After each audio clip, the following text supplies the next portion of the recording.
A few years ago, a couple of us read the book Mountains Beyond Mountains for the first time, and it resonated with us.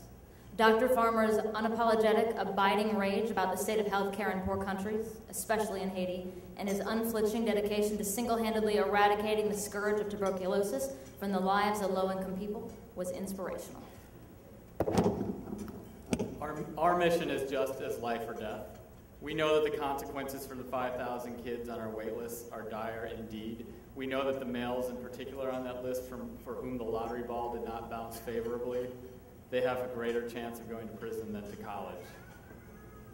But because of the bounce, just because of the bounce of a lottery ball. And we know that we are among a very small but growing group of people with the resolve, the will, and the ability to change that.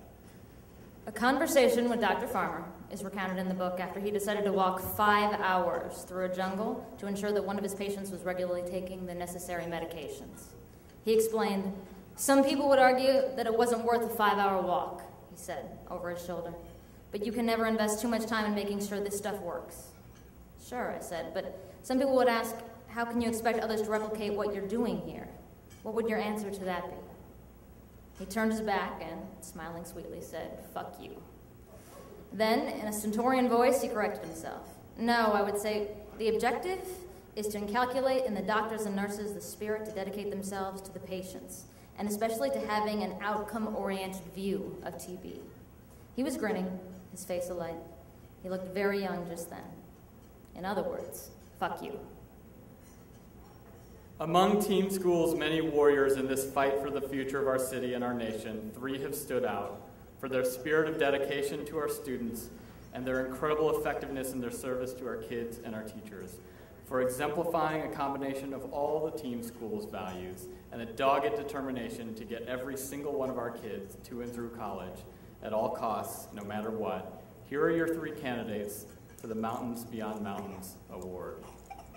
Our first nominee is our Director of Data and Analytics, Eric Fisher.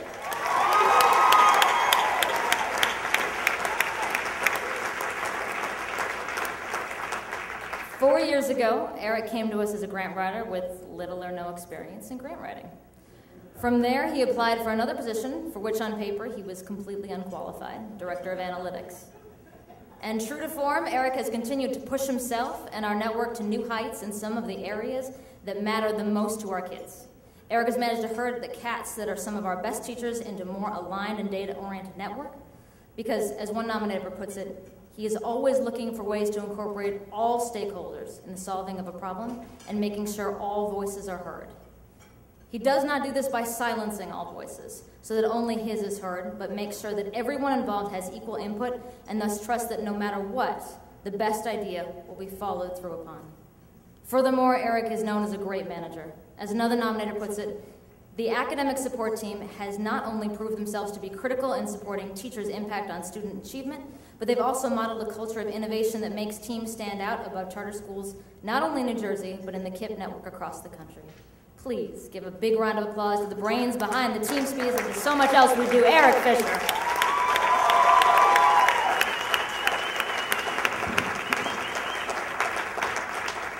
Our next nominee is Vincent Marina from Human Assets. Anyone who works with Vince quickly sees what makes him such an amazing part of the team family. His dedication to our mission and understanding of the impact the team can make gives him a sense of purpose that brings out the best in everyone he is working with. In the words of one nominator, Vince always keeps the good of the network at the forefront, and he has a unique perspective and vision to help place individuals in the best place for them in the school. He's built a highly successful human assets team that constantly brings top teachers from across the country into our schools, and his commitment this year to leading our Great Place to Work committee will launch impactful programs that will improve our work in the years to come.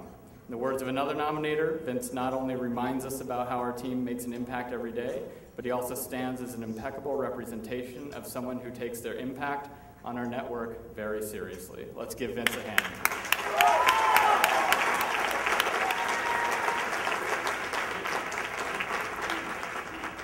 Our last nominee is NCA English Department Chair and 10th grade English teacher, Nora Gillen.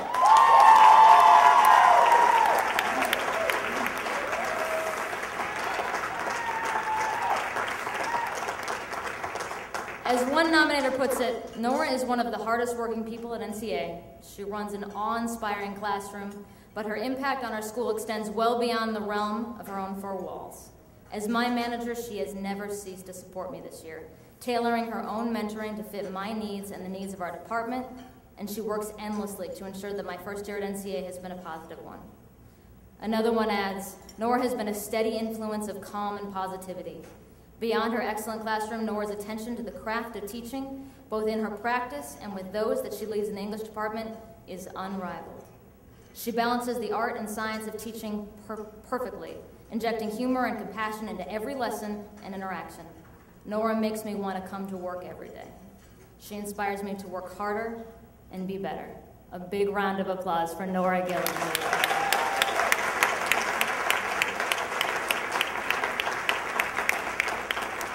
Before I announce the winner, I want to make a quick comment because Eric didn't know he was being none of these folks did, but Eric, despite running this, had no idea he was being nominated.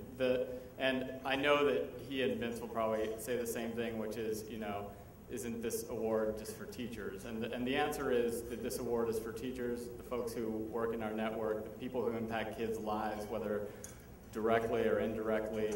And you know, we asked this question when we were doing the deliberating, and everybody in that deliberation room just said these are the folks who deserve it. And so I want to make sure Eric and Vince in particular know that, and also Nora, before I say the following.